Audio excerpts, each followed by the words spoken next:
Okay, good morning, everybody. Hope everybody is well. Welcome to the day. Another opportunity for us to get a little bit better. That's all we got to do in life is get a little bit better every single day. For those that are with us, I don't know what we're up to. I think we're in the hundreds. No, we're like in the hundred and somethings, right? 120s maybe. So if we just get a little bit better every single day, and then you can see the compounding effect. Just do this every day. After a while, you've got hundreds of moments of growth, hundreds of thoughts, hundreds of one thing we do every day. It counts. That's the goal. That's the game. That's what we're up to. That's what life's about. That's what life's about. 127. God bless. 127 is a big number. It's a big number in Judaism. We got to think about that. Thank you. We were talking a lot about this concept. Yesterday, we started to get into this. 2 days ago, we spoke about this idea of feeling proud of the review. Yesterday, we discussed this idea really of taking it back. And when you take it back, you have to take it back with a certain level of positivity. This the most important aspect of the whole game here is the positivity that comes along with the work.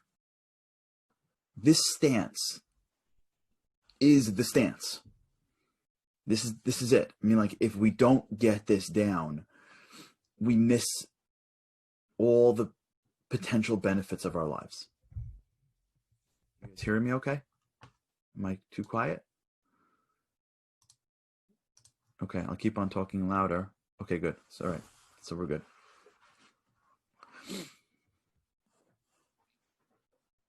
There's a great rabbi named Rabbi Samson Raphael Hirsch. Rabbi Samson Raphael Hirsch was one of the great rabbis a few centuries ago. And he has a line that I'll never forget. I spoke about this 2 nights ago. I gave a class in Eish Kodesh. For those that are interested, it's on Torah Anytime now. And in there was a small quote that I found that I thought was awesome. There's a line in Psalms, in Tehillim. It's connected to Queen Esther. The story of Queen Esther is Queen Esther stood before the king Achashverosh. She wasn't invited into his inner chamber, but she went in anyways at the threat of death to defend the Jewish people. And as she was walking closer and closer to the chamber, she felt God's presence with her. But as she got closer, the outer chamber was filled with idol worship. And as she got closer, she felt that presence disappear. And she uttered the words, in Hebrew it's Keli, Keli, lama azavtani. It translates as, my God, why have you forsaken me? Why have you left me? This is in Tehillim, in Psalms. So the way you understand this verse is that, why have you left me? Lama is why. God, my God, why have you left me? If Shimshon Hirsch says, the way you're supposed to say that line is, Keli, Keli, my God, lema. For my Hebrew speakers that join me every day, lema means for what? For what have you forsaken me? And the difference in that question is massive. Lama is why. Why is this happening to me for? Why is this going? Why? It is a question. It is a philosophical question. This is how he's taking it. We can discuss this, the words another time. I'm not talking about just like the use of the word why. I'm talking about his approach to this one line and how it has such major implications for our lives. Why is a philosophical question. Why did God bring the Holocaust? Why was I born with this? Why? And this is how we ended yesterday, I'm sorry. Why is my husband, why are my kids, why do I wake up with this feeling all the time? How come he's so confident and I feel like I can't? How come it comes so natural for her to walk into a room and she knows exactly what to say? And when I come in the word, I feel awkward. How come she knows exactly what to buy? What to wear, what to buy. I'm always behind the 8 ball. Why does he figure out? How come how come he figured out his finances in a way and I'm still struggling? There's a why, a philosophical why that is the cover of woe. What it's really asking when you use it like that is what you're real. And my friend Yossi pointed this out to me yesterday. He's totally right. What why could be is a cover for woe. Woe is me. Why? How come I feel this way? How come I don't have these things?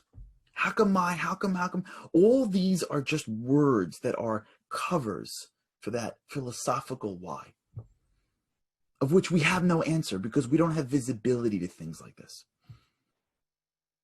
But there's another word for what means, what can I gain? What can I learn?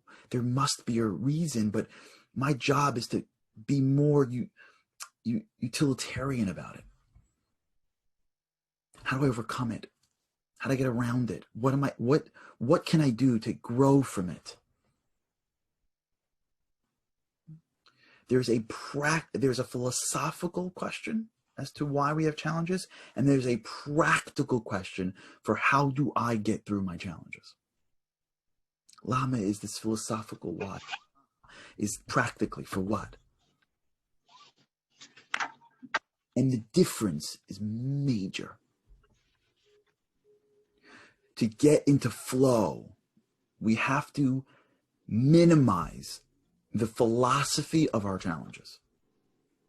We have to minimize the rabbit hole that we seem to fall into when we deal with challenges. How come it's so hard for me to do this?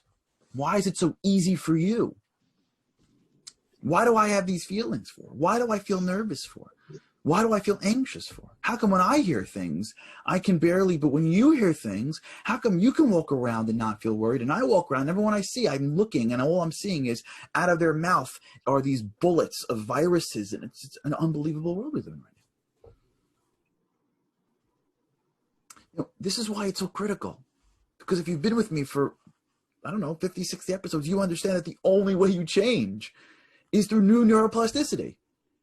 So your growth doesn't feel like you right now. The person you're supposed to be doesn't feel like the person you are potentially. There's a whole new neuroplasticity you have to put in. There's a whole new world of brain activity that has to get started that will now continuously grow and change the mapping, which will make you feel different. If you're asking philosophically why, you're now dealing with a set of brain connections that is not necessarily who you need to become. And that person can only exist if you start getting it done. If you want to stop being nervous to get up and speak, the answer isn't why? Why? You're going to waste all of your brain power on some philosophical argument in which you have no capacity to understand. If you get to, how do I get better at this? How? And you start speaking and you're okay, in a couple of months, years, whatever it's going to take, your brain activity is going to change and you're going to have a set of neuroplasticity that will totally shift how you feel about public speaking. Of course, people could be hardwired a little differently. But so much of who we need to be isn't who we are right now mentally. And as long as we are victims to our own brains, as long as we are thrown and we use emotional energy to woe is me our lives, we're not going to get into flow. We're not going to have that confidence to say, this is what I got, let's work. How do I do this? Okay, when I walk here, I feel, why? What? Like, not why, whoa, but like, what? How do? What's the lever that I can pull? Okay, I got to make this adjustment and that adjustment, this adjustment, that adjustment. You got to approach it with forget why, how. Because I know that if I do things long enough, they're going to feel normal to me, and I can deal with many things, not everything. There's plenty of things that what is beyond us. Forget that. We don't even know what that is. I was talking to a doctor recently about an issue, and somebody was going through that. he has some kind of thing in his mind, whatever. So the doctor's like, yeah, well, he's this type of deficiency. And then he said to me, because he's a humble person, he's like, yeah, but we're just figuring this out. We don't know. We know what we know today. If there's ever been a time in the history of our lives where you look at a medical community of brilliant people that are hardworking, that are good people, that are smart, and are telling us, we don't know, we're figuring it out as we go. We don't know, we're figuring it out. We're learning, we're adapting, we're putting all of our resources. Just to think about this, there's a little tiny virus that you can't even see, and this little virus it's taking the entire planet's top doctors months to figure out how to stop. It's an incredible exercise. First of all, in the humility of man, which to me was massive. I got this question, I don't know, half a dozen times. How do you believe in God during Corona? I'm like, what, are you out of your mind? How do you believe in God during Corona? Like, what? How do you not believe in God?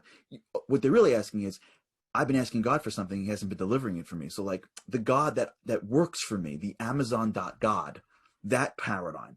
All right, that's a harder thing now because you've been asking for stuff and the world's been crazy. So how do you believe in the Amazon.God during this period of time? It's hard. How do you believe there's something bigger in this world?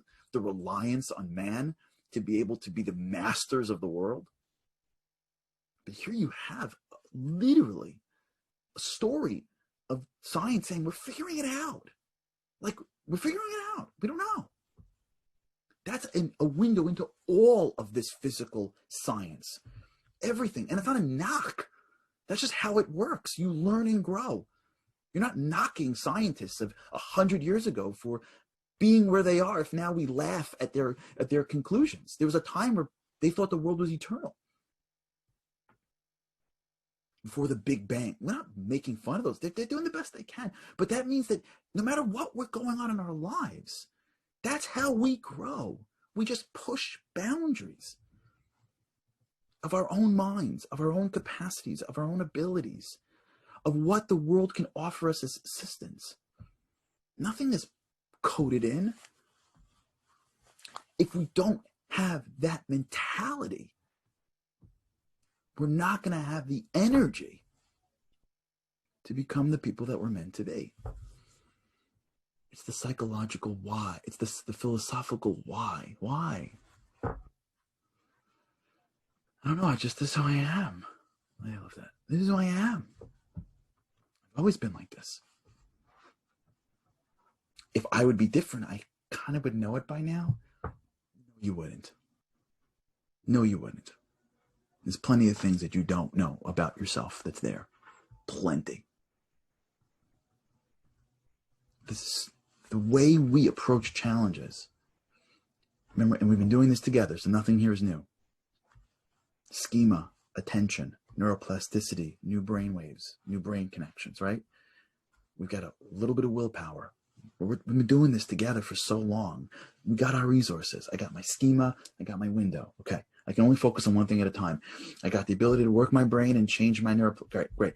I got my willpower, which is a relatively finite source. Okay, I got to figure out, I got an issue. Okay, I got to use some willpower. I got to create a ritual. I got to make sure my attention's on the positive, and I got to hold it long enough so my brain gets it. That's the play. That's the stuff. That's it. That's what we got. We got a lot more stuff, but that's it. Challenge comes at me. I feel a certain way. I think a certain thing. I'm knocked out. It's not, well, why? And then the best is you call someone like you. That's the best. Call someone like you. So the two of you, or the three of you, or the five of you, whatever it is, can sit around and validate your feelings. I love this. People need so much validation. A little bit of validation, I got it. You need someone to say that you're okay. Necessary. Of course. If everywhere you turn, people say that you're, for sure. But you have people that spend all day validating each other. It's unbelievable. They just share each other's schedules and they validate each other. You could have two people suffering from the same weakness. They're totally fine. And if they were in a different environment, they would have gotten over it already. They call each other up and they're just validating. What's that doing for you? You know what it's doing? It's cementing. Why? We are big, strong people. And this is the season of change. God puts us on this world and says, I'm not asking you to be perfect. I want you to grow. Everyone has a problem. Everybody has a challenge. Nobody is free. Everyone's got some baggage. Everyone wakes up in the morning and they're overwhelmed. I was on the phone with a friend of mine. Great guy. So much talent. So much. I was telling him this 2 days ago. He's like overwhelmed. And I feel for him. He's a great guy, but he's a little more anxious. A little more of like a rule follower. You know, there's like rule followers and rule breakers. I'm a little more of a rule breaker. You can ask my mom. My mom's on right now. My mom had to deal with this growing up. Is it the principles? That's how I ended up being a lawyer, by the way, for those who know. Because my options, I think, were either defending guys in jails or ending up in jail. I don't think I had much of an option, but thank God my mom saw it that way. Because nobody else did. The principals were like, he's going to end up in jail. So I am. I don't know. I just, when I look at a rule, I'm like, I don't think so. That's just my nature. When I see a rule, I'm like, nah, I can't be. So I have to like train myself to like follow. God, different story. I have a lot of faith in him. But there are people that are rule followers. You just say, like, go left, and they just go left. They don't ask. The doctor says, everybody needs to do X, Y, and Z, and they're like, sure. But the doctors, there are people like this. This guy's like this. A little more anxious. He's always got something, like, he's always like, not feeling well. That super talented, a loving wife, loving family, like loving parents, everything. And he called me the other day. He was melting down. And I told him, like, of course you're melting down. This is the most anxiety-provoked environment we've ever experienced. You've got an invisible virus that no one knows what to do with. It's been forever. We're exhausted. You've got one doctor saying, like, everybody stay away from the world. You get another doctor going like, oh, come on. No one has any information. You hear, and because we're survivalists, right? The negative pops up more striking than the positive. So you hear about a school of 500 kids and one classroom gets shut down. And what does that mean? And the kids and the system. And then we've been given social media. So like, what do you think? The news are reporting in this town, most people are feeling totally fine. No, it's boom and boom and boom. So every day you're getting messages every single day. This is a problem. That's a problem. This state, this country, that country. This was on lockdown. This school's here. This school's there. You got to wear a mask. You got to wear a mask. Someone's not wearing a mask. The guy's going out of his mind. He's going out of his mind. One doctor's like, if you're not wearing a mask, you can catch it from 17 miles away. And he finds out that there's someone in like Queens walking out without a mask. And he's like, oh my gosh, maybe he's breathing in air and then it's catches by a butterfly. The guy's going crazy. I'm like, what do you expect? This is an anxious time. It's normal.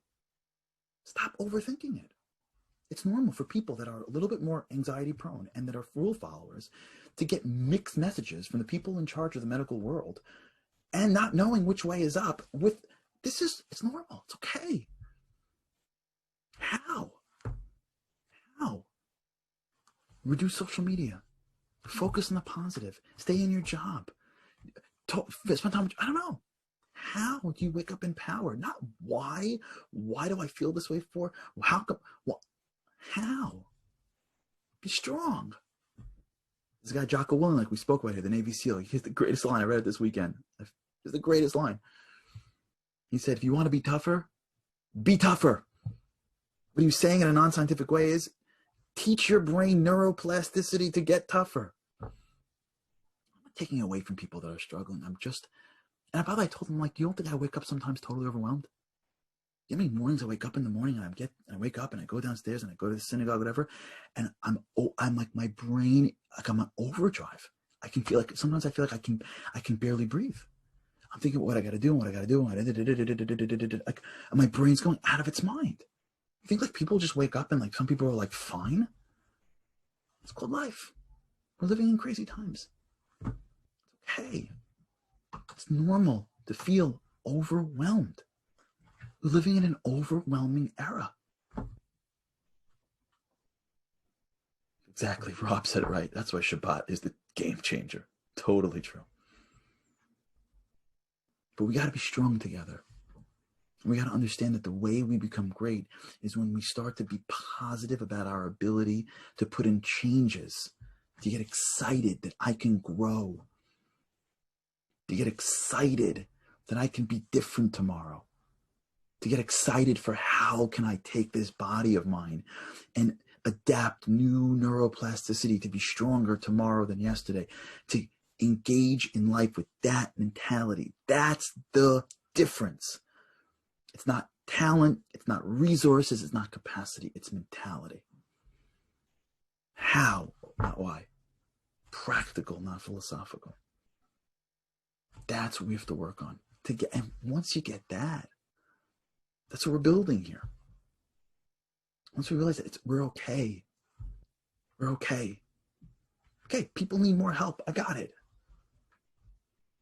But we're okay. We don't got to be perfect. We just got to be willing to grow a little bit more every day. Okay, we'll continue tomorrow with God's help. We're all prepping for Rosh Hashanah. This is all connected.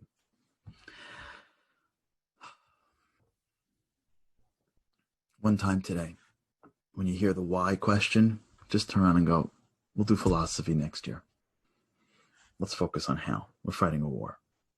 1% better. Have an awesome day.